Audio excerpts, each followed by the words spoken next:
Well, Megan, thanks for coming on and talking to us today. How are you? Thank you so much for having me. I'm doing really well. Great. Well, maybe we should just start off by you telling the audience a little bit about yourself. Okay. So my name is Megan Murphy, and I'm an artist. And I graduated from the University of Kansas in 2017. So that was just last year. And there I focused on creating ceramic sculptures, and almost all of it is of the human body. And I think it's important for me to mention that I also grew up in the Philippines and that I'm biracial. And I moved to America by myself at 14. I think this has always left me questioning about my place in society and the intricacies of myself as a person and my interactions and relationships with other people. Yeah, absolutely. Um, and so you moved here by yourself at 14. That's quite a journey. Yeah, it was. It was crazy, and I had to have a lot of adjustments. Definitely a culture shock. I would think that it's a bit different. I'm sure it affects your art as well. Oh, it totally does because it's almost, I think it says a lot about me in the fact that I also do sculpture because before I got to college, I didn't actually do sculpture. I mostly did drawing and painting. But I always felt like I was missing something. And I got into the sculpture class in college. And for one of our critiques, my professor told me to think of a sculpture not just as like its own thing. Like you have to think of the object itself and then its environment and then how they interact with each other. And then I just had this like click in my brain that that makes so much sense, and how like I kind of felt like that in a way myself, and like being in different places and just how I functioned in daily life basically. Wow, that's very interesting. Um, so, maybe the next thing I'd like to know is what does art mean to you? And why do you engage in making? Art to me just is. So art, it's just life, and it's the world and all of its interactions, like whether it be big or small. But then in my act of making art, I it's just my process of trying to understand myself and the world better. And it's like my way of processing my daily life.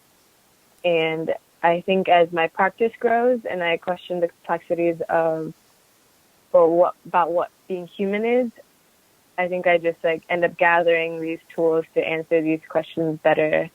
And so my growth in my art is a reflection of my growth as a person. Um, so then I guess the more people I can reach and evoke some sort of emotion from besides myself is my way of contributing to society. Sometimes I even compare myself to a scientist or like a researcher, and I'm like conducting experiments and presenting my findings to the public. Although any artist, I think, will tell you that, putting your artwork out there is very sensitive and like a vulnerable thing for us. Oh, I'm sure, because it's your feelings. Like you said, you're Yeah. discovering yourself, and then you're laying yourself out for everybody to critique. Yeah. So I know you have a piece currently in the Siva First Fruits traveling exhibit, and it's called "The Sum of My Parts." I saw that piece. It's beautiful, by the way. hmm Um, Thank you. and why don't you kind of, well, tell us what your inspiration was for that piece? So, I was really just starting to get into my sculpture and like actually beginning to form a relationship with the medium I use now, which is clay. And I thought that it's like so vulnerable but malleable, and but yet the finished piece is like always solid but also fragile at the same time. And so it came from a prompt in a class to make a set of cups.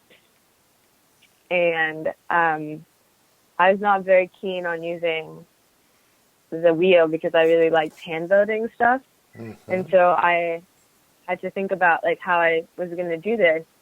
And so I questioned, like what is a cup? What is a cup supposed to be? And I questioned like the necessity of that a cup, be functional. And then because you think of like when you think of a cup, you think about it being like utilitarian and like using it. Um, and then I got to thinking about the many expectations and like the categories that end up I like translated to like a person. So I guess I wanted to be like a little rebellious and challenge those expectations. Like, um, and then it turned into this person. I was like, I'm gonna make a person out of like non-functional cups. And so I ended up like through just making that, I ended up like just forming these fragments. And I thought about like the many fragments and compartments that made me who I was. So I was trying to say that although there's like many things that define me, whether it be like your sex, your gender, your race, um, you know, it's your sum and your whole is like greater than its individual parts. And I think even with like that I was like new to dealing with clay, I like wanted to also embrace that, and like say that the pieces can also be together without fitting perfectly, or even if one piece is missing. I don't know if you noticed, but like in the back there's like a little hidden hole in there that I decided to take out one of the cups so that it was like missing one piece. I did notice that. Yeah, that's fascinating.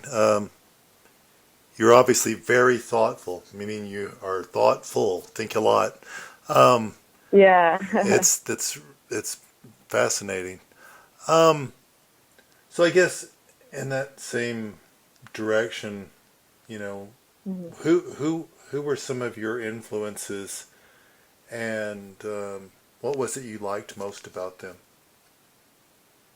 um when I was thinking about this question, I like, well, first, when I think about my influences, I don't think of like a single person immediately. At first, I think of, because I'm like constantly inspired by a lot of things. So the first thing I think of is just nature itself, but then I also think of just like human interactions, um, because I love like how observing how like people or individuals like act, and then how we act in like social groups and all that. And so like, and then in nature, I'm like interested in how like little things like, like a raindrop can land on a leaf and like contribute to the growth of a plant, or like these different natural symbiosis, like mutualism, like a zebra and a bird, um, and how that kind of structures can be found in humans. And so I'm like constantly questioning these interactions. And so I'm also influenced by artists who had like similar research, like Dali, he explored the subconscious, or like Picasso was like always doing self portraits of himself and the politics of his country. And then in sculpture, I really love Bernini and how he really captured the human touch and like emotions. Um, or my one of my favorite painters actually is Mark Rothko, and like it's so different from my work in that I make, these very, you can obviously tell that they're humans and people. And then he makes these like just color block paintings. But I think I love that, like, I don't understand exactly what it is, just that it evokes some sort of emotion from me. That's awesome. Hmm. So I guess the last question I'd have for you is, how does art translate into the spiritual for you? Hmm. So, um, I think, first of all, because I create from observing and questioning nature, I feel like I've also had to like create this, like a foster a delicate relationship with nature, um, and like I am inclined to believe that everything around me has like a purpose, like no matter how small it is, and it translates to in my process, like I'm very involved in the process of the clay and how it becomes to be this figure. Because there's, okay, so a lot of ceramicists will tell you that you have to learn to like detach yourself from your pieces, because in ceramics there's so many factors that can affect your finished piece. Like it takes a lot of time, and then that means that there's so many things that could possibly go wrong. And it's happened to me, like I've had some pieces explode before it even had time to like fully develop, and they tell you you have to learn to let it go. And you spend all this time making something, you know, out of nothing, and for it to kind of in a sense die is like a painful thing for me. And that's how I think about my spirituality and my process making, is that I'm so connected to the pieces that I make.